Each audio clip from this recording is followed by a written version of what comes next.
بسم الله الرحمن الرحيم. وتعاونوا على البر والتقوى ولا تعاونوا على الإثم والعدوان واتقوا الله إن الله شديد العقاب. وقال الله عز وجل: واعتصموا بحبل الله جميعا ولا تفرقوا. صدق الله المولانا العظيم. وكما ورد في الحديث الصحيح قال النبي صلى الله عليه وسلم: المسلم أخو المسلم. وقال في موضع آخر: المؤمن للمؤمن كالبنيان يشد بعضه بعضا. أو كما قال النبي صلى الله عليه وسلم. قابل احترام دینی بھائی بزرگوں، اس کا جمعہ میں یہ وعدہ کیا گیا تھا کہ آئندہ ان سال ایام حج میں جو عرفات کے میدان میں مسجد نبرا کے اندر امام الحج نے جو خطبہ دیا تھا، اس کا انتظار پوری دنیا کے مسلمانوں کو ہوتا ہے، اور عرفات کی مسجد میں جس مسجد کا نام مسجد نبرا ہے، اس مسجد سے دیے جانے والے خطبے کے انتظام پوری دنیا کے مسلمانوں کو بھی ہوتا ہے، اور اس خطبے کے اندر جو باتیں ارشاد فرمائی جاتی ہیں، کہی جاتی ہیں، وہ باتیں پوری دنیا کے مسلمانوں کے لیے بھی ہوتی ہیں۔ حجاج کرام کے ذریعے سے وہ باتیں پوری دنیا کے اندر پھیلائی جاتی ہیں، لیکن اس سال خاص طور پر وہاں پر اس بات کا اہتمام کیا گیا تھا کہ دنیا کی تقریباً 20 زبانوں کے اندر امام الحج شیخ یوسف بن محمد الفقی کا وہ عظیم الشان خطبہ دنیا کے مشہور و معروف 20 زبانوں کے اندر نشر کیا گیا اور تقریباً دنیا کے 150 ملکوں سے آئے ہوئے 25 لاکھ مسلمانوں نے اس خطبے کو سنا اور پوری دنیا بھر کے مسلمانوں تک وہ پیغام پہنچا۔ میں چاہتا ہوں کہ پیغام جو انسان عرفات کے میدان کے اندر مسجد نمرا کے اندر دیا گیا، میں آپ کو بھی سناؤں تاکہ میرا بھی فائدہ ہو اور آپ کو بھی معلوم ہو کہ ہم سے کیا کہا گیا ہے اور ہمیں کیسے زندگی گزارنا ہے۔ مسجد نبرا بڑی وسیع و عریض مسجد ہے۔ مسجد حرام کے بعد مکہ مکرمہ میں سب سے بڑی یہی مسجد ہے، مسجد نبرا، جس میں 3.5 لاکھ لوگ بیک وقت نماز پڑھ سکتے ہیں۔ مین گیٹ اس کے 10 ہیں اور مین گیٹ کے علاوہ 64 گیٹ دوسرے اور بھی ہیں۔ 6 اس کے عالیشان بڑے اونچے مینار ہیں اور 3 گنبد بھی ہیں، اس سے تعلق رکھتی ہے۔ اللہ تعالیٰ ہمیں بار بار وہاں پر پہنچائے، مقدس مقامات کے اوپر اس کی زیارت کی نصیب فرمائے۔ اور یہ وہی مقام ہے جہاں پر آج سے 1450 سال پہلے اور آپ علیہ السلام نے یہی خطبہ ارشاد فرمایا۔ آج سے 1450 سال پہلے نبی کریم صلی اللہ علیہ وسلم نے جو خطبہ دیا تھا، جس کو خطبہ حجۃ الوداع کہا جاتا ہے، انشاءاللہ میں کوشش کروں گا کہ اگلی جمعہ میں سناؤں، لیکن آج میں اس سال جو امام الحاج نے مسجد نبرا کے اندر جو خطبہ سنایا ہے اور پوری دنیا کے مسلمانوں کو پیغام دیا ہے، وہ میں آپ سنانا چاہتا ہوں۔ سب سے پہلے شیخ یوسف بن محمد الفقی جو انسان امیر الحاج تھے، انہوں نے مسجد نبرا کے اندر جہاں خطبہ دیا، وہیں پر 2 نمازیں انہوں نے فجر کی نمازیں پڑھائی۔ ظہر کی نماز 2 رکعت مسافر ہونے کی وجہ سے، فجر کے ہونے کی وجہ سے، اور دوسرے عصر کی نماز، ایک اذان 2 اقامتوں کے ساتھ ظہر کے وقت ہی میں 2 نمازیں پڑھی جاتی ہیں۔ وہاں کی خصوصیت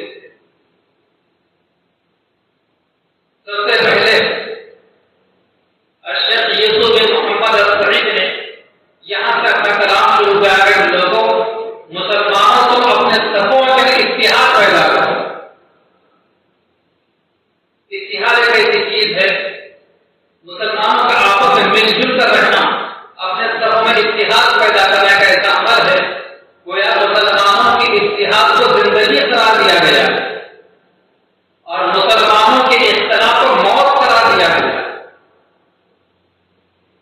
مسلمانوں میں آپس میں اگر اتحاد ہو، مسلمان اگر مل جل کر رہتے ہوں تو بڑے سے بڑے مسئلے کو حل کرنا بڑا آسان ہوتا ہے. لیکن اگر مسلمان ہی منتشر ہو، مسلمان ہی میں آپس میں انتشار ہو، اختلاف ہو، تو کسی چھوٹے سے چھوٹے مسئلے کو حل کرنا بھی بڑا مشکل بن جاتا ہے.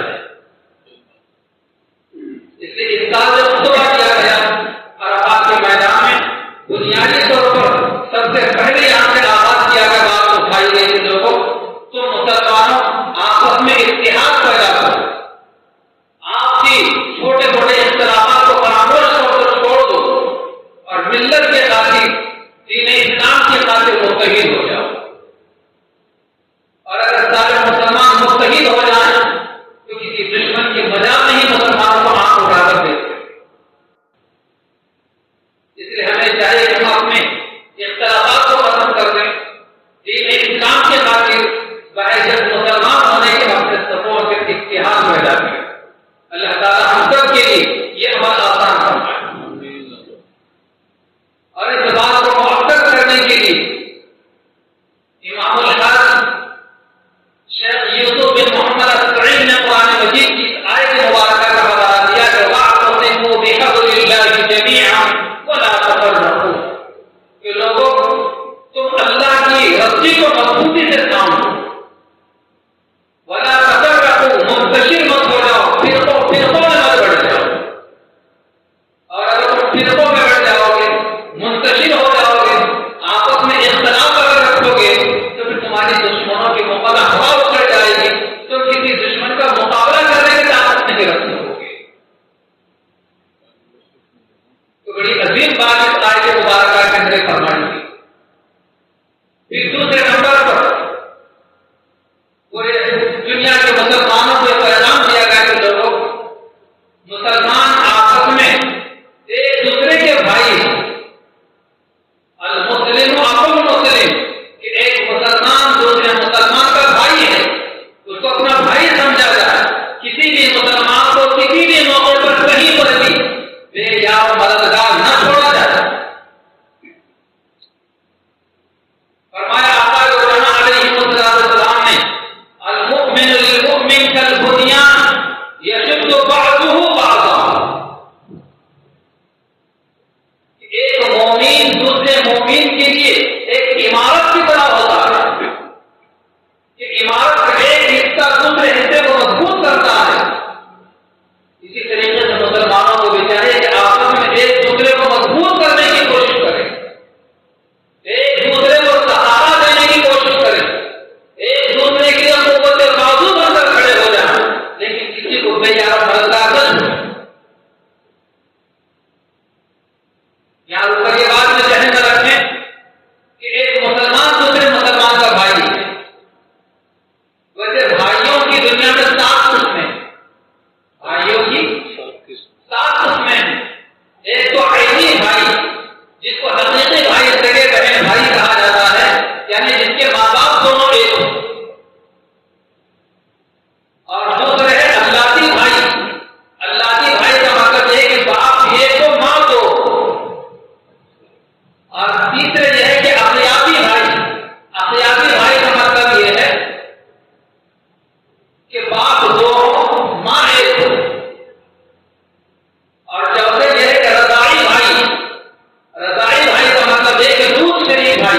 ہم نے اپنی ماں کے علاوہ کسی اور عورت کا دودھ اگر پیا ہے تو وہ ہماری رضاعی ماں کہلائے گی، اور اس عورت کے بچے ہمارے لیے رضاعی دودھ شریک بہن بھائی کہلائیں گے. اور پانچویں یہ ہے کہ ایمانی بھائی. پوری دنیا بھر کے سارے مسلمان آپس میں ایمان کے ناطے سے بھائی بھائی.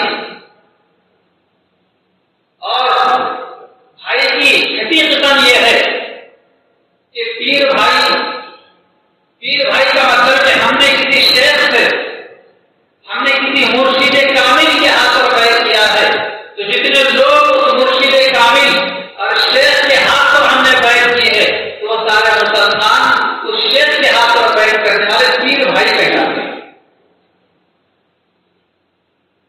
اور ساتھ میں یہ ہے کہ سال میں ایک مرتبہ حج کے موقع پر 9 ذی الحجہ کو عرفات کے میدان کے اندر جتنے مسلمان جمع ہوتے ہیں وہ سارے کے سارے مسلمان آپس میں عرفاتی بھائی کہلاتے ہیں۔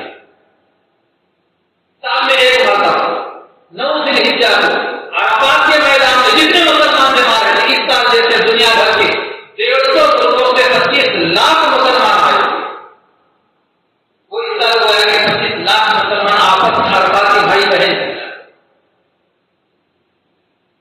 تو یہ اس سال کے دوسرے نمبر پر جس بات پر لوگوں کو ابھارا گیا اور جس بات کے تاکید و ترغیب دی گئی وہ یہ تھی کہ لوگوں مسلمان آپس میں ایک دوسرے کے بھائی ہیں، انہیں بے یار و مددگار نہ چھوڑا جائے۔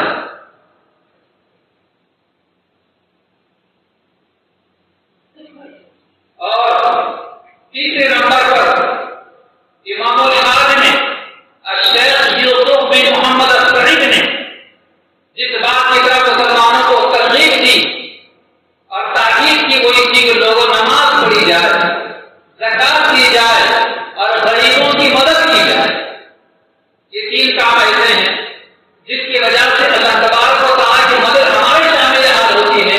شرط یہ ہے کہ یہ 3 کام ہم کریں۔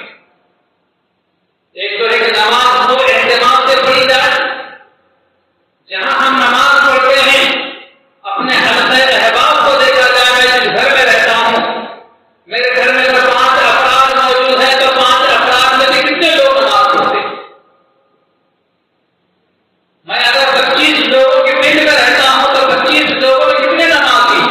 یہ بھی میری آپ کی ذمہ داری بنتی ہے کہ خود نماز پڑھیں اور دوسروں کو نماز پڑھنے کے لیے کہیں، نماز کی ترغیب دیں اور نماز کی فضیلت انہیں بتائیں، تاکہ صحیح معنی کا اللہ تبارک و تعالیٰ کی رحمت ہم سب مسلمانوں کی طرف متوجہ ہو اور صحیح معنی کا اللہ تعالیٰ کی رحمتوں اور برکتوں سے ہم سب بھی مالا مال ہو سکے۔ اور زکات دی جائے کہ زکات ایک فریضہ ہے، وہ ٹیکس نہیں ہے۔ سال میں ایک مرتبہ اپنے مال کا 40واں حصہ بنیت زکات غریبوں کو، مستحقین کو دے دینا، یہ زکات کہلاتا ہے۔ اس کو بھی اہتمام سے دیا جانا چاہیے اور ہر سال مسلمان رمضان سے دیتے ہیں، لیکن بعض لوگ کوتاہی بھی کرتے ہیں۔ اس میں کوتاہی ہرگز نہیں ہونا چاہیے کہ فرض ہے۔ اگر فرائض میں کوتاہی کی جائے گی قیامت کے دن اللہ کی پکڑ سے بچ نہیں سکتے۔ اور اسی ایک جملے میں تیسری بات جو فرمائی گئی وہ یہ ہے کہ لوگوں غریبوں کی مدد کرو۔ اگر ہم چاہتے ہیں کہ اللہ کی مدد ہمارے شامل حال ہو، ہم چاہتے ہیں کہ اللہ ہمارا معاون مددگار ہو، تو ہمیں چاہیے کہ ہم غریبوں کی، ضرورت مندوں کی امداد کرنے والے بنیں، ان کے معاون بنیں۔ حدیث مبارکہ میں ہے نبی کریم صلی اللہ علیہ وسلم فرماتے ہیں کہ جو بندہ اپنے کسی بھائی کی مدد میں رہتا ہے تو اللہ تبارک و تعالیٰ اس کی مدد میں رہتے ہیں۔ ہم چاہتے ہیں کہ اللہ کی مدد ہمارے شامل حال ہو اور ہم کسی کی مدد کر سکتے ہیں، چاہے 2 بول بول کر ہو، چاہے 2 قدم چل کر ہو یا کچھ دے کر ہو، ہم کسی کی مدد کر سکتے ہوں۔ اور ہمارے چند روپیے دینے کی وجہ سے، چند قدم چل کر جانے کی وجہ سے یا 2 بول ہمارے زبان سے بولنے کی وجہ سے کسی کا کام بنتا ہو، کسی کی مدد ہو سکتی ہو تو ضرور کرنا چاہیے۔ یہ ایسا مبارک عمل ہے کہ اس کی وجہ سے اللہ تبارک و تعالیٰ کی مدد ہمارے شامل حال ہوتی ہے۔ اللہ پاک یہ عمل بھی ہمیں کرنے کی توفیق عطا فرمائے۔ اور چوتھے نمبر کے اوپر امام الحاج نے جو سارے دنیا بھر کے مسلمانوں کو متوجہ کیا اور جس کے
ہوگی کہ لوگوں نیکی کے کاموں میں ایک دوسرے کے معاون بنو، گناہوں کے کاموں میں ظلم و زیادتی کے کاموں کسی کا تعاون مت کرو۔ اور اپنے اس بات کو مؤکد کرنے کے لیے قرآن مجید کی آیت مبارکہ کا سہارا لیا، وَتَعَاوَنُوا عَلَى الْبِرِّ وَالتَّقْوَىٰ وَلَا تَعَاوَنُوا عَلَى الْإِثْمِ وَالْعُدْوَانِ، کہ لوگوں نیکی، پرہیزگاری، اچھے بھلے کاموں میں ایک دوسرے کے معاون بنو، ہاتھ بٹاؤ، مدد کرو۔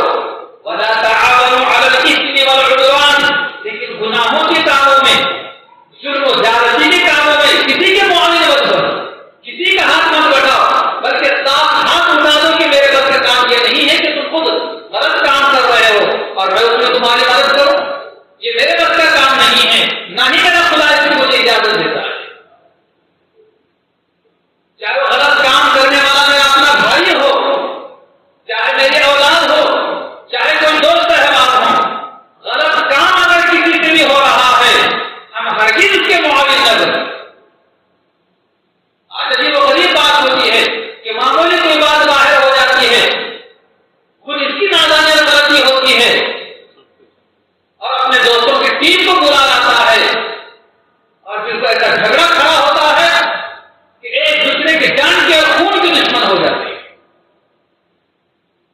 اب وہ نہیں دیکھا جاتا کہ میں کس چیز سے مار رہا ہوں، ہاتھ بھی اٹھاتا ہے، لکڑی بھی اٹھاتا ہے، پتھر بھی اٹھاتا ہے، بعض مرتبہ دوسری چیزیں بھی اٹھا کر مارتا ہے۔ اب یہ نہیں دیکھتا کہ آگے والے کا ہاتھ ٹوٹے گا، سر پھٹے گا، اس کا خون نکلے گا، یہ نہیں۔ جس نوجوانوں کی بات یاد رکھیں، ہمارا کوئی دوست ہے، اگر کسی غلط کام پر ہمیں آواز دے رہا ہے تو ہرگز نہ کریں۔ تیرے غلط کام پر تو خود ذمہ دار، ہم تیری مدد نہیں کرتے۔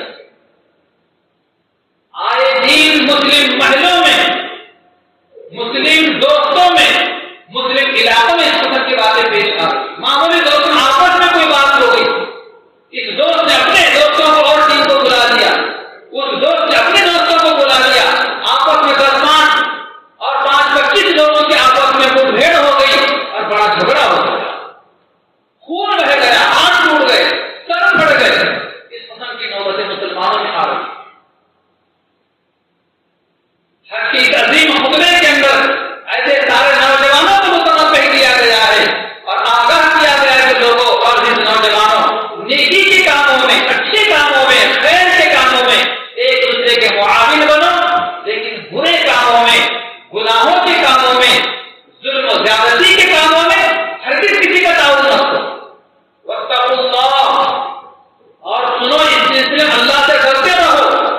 ان اللہ شدید العقاب، اللہ بہت سخت سزا دینے والا ہے۔ خوف خدا پیدا کیا جائے، دل میں تقویٰ پیدا کیا جائے۔ اگر ہمارے دلوں میں تقویٰ اور خوف خدا آ جائے تو کیا مجال ہے کہ کسی گناہ کی طرف ہمارے قدم بڑھے؟ کیا مجال ہے کہ کسی گناہ کو کرنے کو ہمارا جی چاہے؟ آج اس قدر جو گناہ ہوتے ہیں اس میں بڑا دخل آج ہمارے دلوں سے خوف خدا کے نکل جانے کے بجائے، جیسا خوف خدا ہمارے دلوں میں ہونا چاہیے ویسا خوف خدا ہمارے دلوں میں نہیں ہے، اللہ کا ڈر نہیں ہے، جس کی وجہ سے یہ سارے گناہ اور برائیاں اور ظلم و زیادتیاں آج آئے دن ہمارے سامنے ہوتے نظر آ رہے ہیں۔ اللہ تعالیٰ ان سارے چیزوں سے ہماری کوئی امت مسلمہ کی حفاظت کرتا ہے۔ اسی طرح 6 نمبر کے اوپر مسلمانوں کو جس بات کی تاکید کی گئی وہ اس بات کی تاکید کی گئی کہ لوگوں اللہ کی عبادت اس طریقے سے کرو گویا کہ اللہ تمہیں دیکھ رہا ہے۔ بلکہ حدیث مبارکہ میں اس طریقے سے ہے اعبد اللہ کأنک تراہ، لوگوں تم اللہ کی عبادت اس طریقے سے کرو کہ تم خود اللہ کو دیکھ رہے ہو۔ لیکن اگر یہ کیفیت پیدا نہیں ہوئی کہ تم عبادت کرتے ہوئے محسوس کرو کہ اللہ کو تم دیکھ رہے ہو تو کم از کم یہ سمجھتے ہوئے اسے دھیان اور تصور کے ساتھ نماز پڑھو کہ اللہ تمہیں دیکھ رہا ہے۔ جب اس دھیان توجہ کے ساتھ نماز پڑھی جاتی ہے وہ عبادت اللہ کے بارگاہ میں قابل قبول ہو جاتی ہے، اور اللہ کے بارگاہ میں جو عبادتیں قبول ہو جاتی ہیں تو اس کے ذریعے سے بڑی رحمتیں اور برکتیں حاصل ہوتی ہیں جس کو انسان اپنے زندگی میں محسوس کرتا ہے۔ لیکن آج ہمارے عبادتوں میں نہ خلوص ہے نہ اللہ کا استحضار ہے، جس کی وجہ سے آج برکتوں سے رحمتوں سے بھی ہم محروم ہیں، نہ وہ رحمتیں برکتیں آج ہمیں نظر آ رہی ہیں۔ تو آج اپنی عبادتوں میں بھی جان پیدا کرنے کی ضرورت ہے، اور عبادتوں میں جان آتی ہے خلوص للہیت ہے، استحضار سے کہ اللہ کو حاضر اور ناظر جان کر عبادت کی جائے۔ اللہ تعالیٰ نے اس کی توفیق عطا فرمائے۔ اسی طریقے سے اس سال کے حج کے اندر جو امام الحاج شیخ یوسف بن محمد السعید نے جس کی طرف مسلمانوں کو متوجہ کیا وہ یہ عمل تھا کہ لوگوں شرک نہ کرو اور اپنے ماں باپ کے ساتھ میں اچھے اخلاق کے ساتھ پیش آؤ، اس لیے کہ پوری دنیا کے اندر شرک کا بڑا بلبلہ چل رہا ہے اور شرک کی باضابطہ دعوت دی جا رہی ہے اور شرک کی طرف لوگوں کو مائل کیا جا رہا ہے۔ تو امام الحاج نے مسلمانوں کو تاکید کی کہ شرک سے اپنے آپ کو بچاؤ، ان الشرک لظلم عظیم، قرآن مجید کی آیت ہے کہ وہ زمین کے اوپر سب سے بڑا اگر کوئی گناہ ہے تو شرک کرنا ہے۔ ان اللہ لا یغفر ان یشرک بہ ویغفر ما دون ذلک لمن یشاء، اللہ قیامت کے دن ہر گناہ کو معاف کر سکتے ہیں لیکن شرک کے گناہ کو معاف نہیں کریں گے۔ اس لیے خاص طور پر اس سال عرفات کے میدان میں مسجد نمرہ میں جو خطبہ دیا گیا اس میں مسلمانوں کو تاکید کی گئی پوری دنیا کے کہ وہ شرک سے اپنے آپ کو دور رکھیں، اور ساتھ ہی ساتھ ہمیں اپنے ماں باپ کے ساتھ میں حسن سلوک کریں۔ آج مشکل یہ بڑھتی چلی جا رہی ہے کہ ایک ماں اور باپ نے 10 بچوں کو بڑی آسانی کے ساتھ خوشی خوشی پالا، ان کی تعلیم کی تربیت کی، لیکن 10 بچوں کے لیے بوڑھے 2 ماں باپ بوجھ بنتے چلے جا رہے ہیں۔ 10 بچوں کے درمیان 2 بوڑھے ماں باپ بوجھ بنتے چلے جا رہے ہیں۔ کیا افسوس کی بات ہے، اور حالات کدھر جا رہے ہیں۔ حالانکہ دنیا میں پیدا ہونے والے بیٹی کو رحمت فرمایا گیا ہے کہ دنیا میں جب آتی ہے تو رحمت سے ہو، اور جب دنیا سے جاتی ہے تو جنت بن کے جاتی ہے۔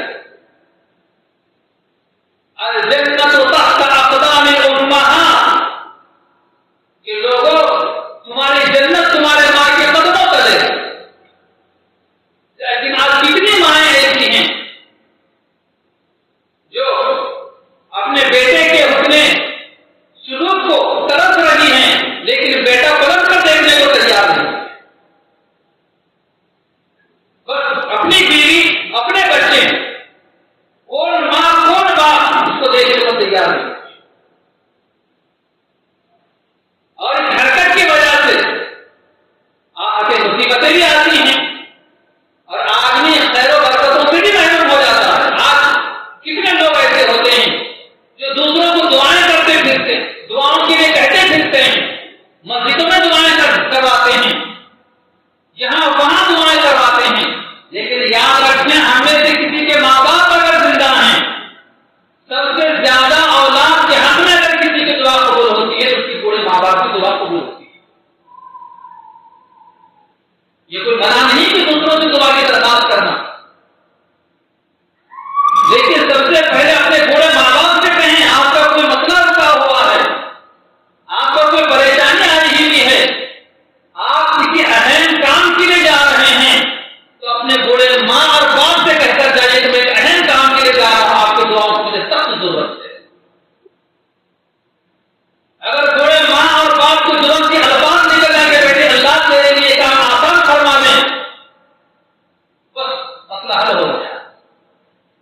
لیکن آپ یہاں نہیں کہتے، اپنے دوستوں سے کہتے ہیں کہ دعا کرنا میں ایک اہم کام کے لیے جا رہا ہوں۔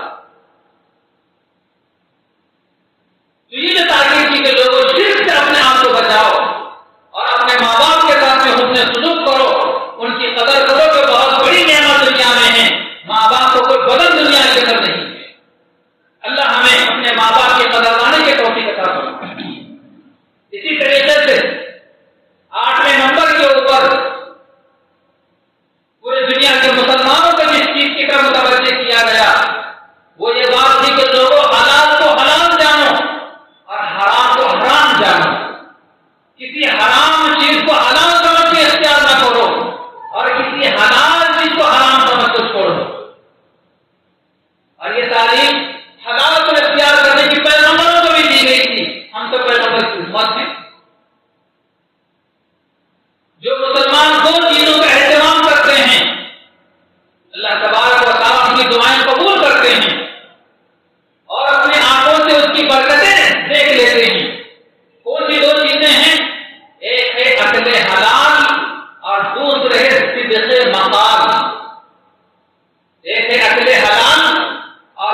لیکن معمولی بات کے اوپر ہم جھوٹ بول دیتے ہیں اور اس طریقے سے جھوٹ بولتے ہیں کہ سامنے والے کو یقین آ جائے کہ سچ بول رہا ہے۔ پیغمبر اسلام علیہ السلام فرمایا کہ جو مومن ہو کر جھوٹ بولتا ہے تو اس کے منہ جیسی گندی بو ظاہر ہوتی ہے جس کو فرشتوں کے علاوہ کو محسوس نہیں کرتا اور رحمت کے فرشتے سے دور چلے جاتے۔ پیغمبر علیہ السلام کا فرمان۔ اس لیے محترم بزرگوں دوستوں، جھوٹ سے اپنے آپ کو بچایا جائے اور اکل حلال کا خوب اہتمام کیا جائے اور اکل حلال کے ساتھ اس کی بقال کا بھی خوب اہتمام کیا جائے، خاص طور پر اس بات کی تعلیم اور تلقین۔ اسی طریقے سے اس مرتبہ حج کے موقع پر جس بات سے مسلمانوں کو متنبہ کیا گیا کہ لوگوں اللہ کی نافرمانی سے ڈرو، اللہ کا نافرمان جنت میں داخل نہیں ہو سکتا۔ کتنے مسلمان ہیں، میں آپ کے بارے میں کیا کہہ سکتا ہوں، آپ میرے بارے میں کیا کہہ سکتے ہیں۔ ہر مسلمان اپنے دامن میں ڈھانپ کر دیکھ لے کہ صبح نیند سے بیدار ہونے سے لے کر شام بستر پر آنے تک مجھ سے کتنی مرتبہ کہاں اللہ کی نافرمانی ہوتی ہے۔ ہر آدمی اپنا جائزہ لے، دوسروں کی جھانک تاک نہ کرے اور جہاں کہیں اپنی کمی کوتاہی نظر آ رہی ہے اس کو دور کرنے کی کوشش کرے، رفتہ صحیح، آہستہ صحیح، لیکن جہاں ہم سے اللہ کے رسول کی نافرمانی لازم آ رہی ہے ہم اس کو چھوڑتے چلے جائیں اور اللہ کے موتی و فرمانبردار بندے چلے جائیں کہ اللہ کے موتی و فرمانبردار بندوں کے لیے جنت ہے اور اللہ کے نافرمان بندوں کے لیے جہنم ہے۔ اس لیے اس موقع پر خاص طور پر دنیا بھر کے مسلمانوں کو آگاہ کیا گیا کہ لوگوں اللہ کی نافرمانی سے بچو، اللہ کا نافرمان جنت میں داخل نہیں ہوگا۔ اللہ تعالیٰ ہمیں اپنی اطاعت و فرمانبرداری کرنے کی توفیق عطا فرمائے۔ اور 11ویں نمبر کے اوپر جو مسلمانوں کو متوجہ کیا گیا، تعلیم و تلقین کی گئی، وہ یہ بات تھی کہ لوگوں صبر سے کام لو، اس لیے کہ جو لوگ صبر کرتے ہیں اللہ کی مدد ان کی شامل حال ہوتی ہے۔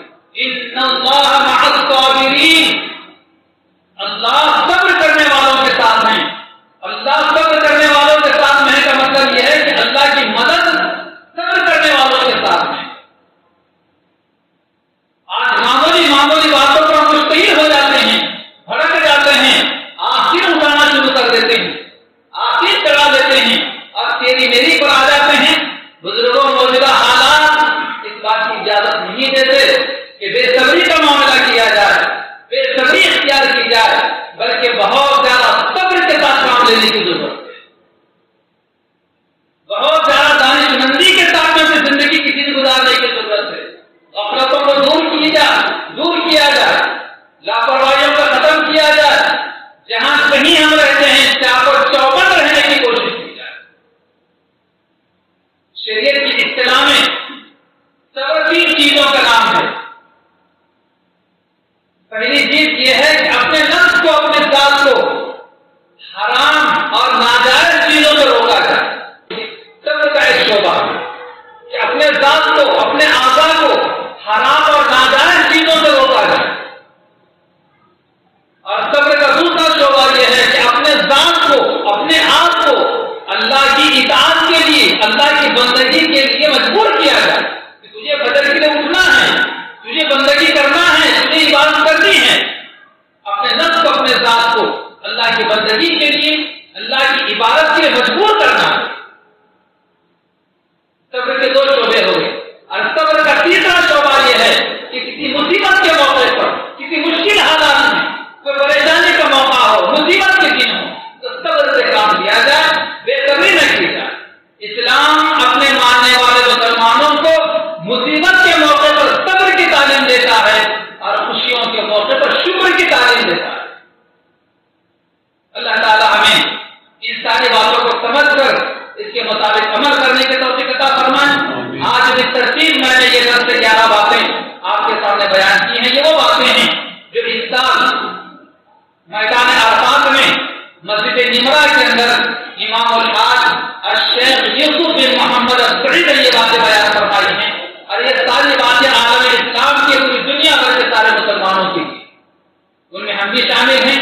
اللہ تعالیٰ سے میری دعا ہے کہ اللہ تعالیٰ ہم سب کو اور پوری دنیا بھر کے مسلمانوں کو اس پر عمل کرنے کی توفیق عطا فرمائے. آمین. وآخر دعوانا الحمدللہ.